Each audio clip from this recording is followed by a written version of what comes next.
Ay, good morning mga higan!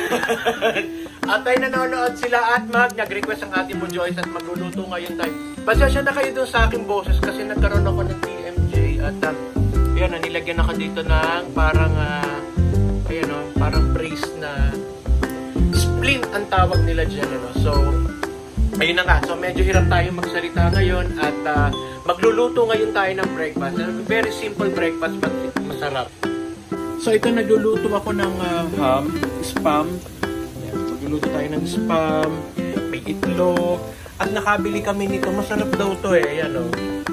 Itong corned beef na to. So, titikman natin. Ayan. Actually, isa nito at saka meron isang ito pa. Ayan. Yung chili garlic. Piniprito ko lang siya.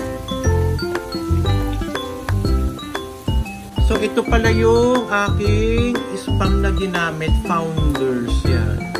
Let's see kung masarap siya. Luncheon. So, ito naman mga higan. Embutido. Ito ay tuna embutido. Yan. Tapos ito yung spam. So, ito naman. Tuna embutido ang aking niluluto.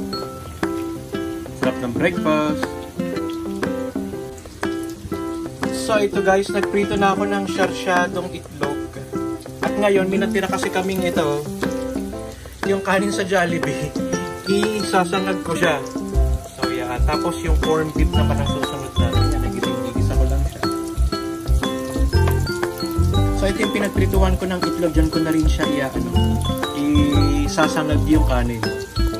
So ito naman mga igan, embutido. Ito ay tuna embutido. Yan, tapos ito yung spam. So ito naman, tuna embutido ang aking niluluto. Sarap ng breakfast.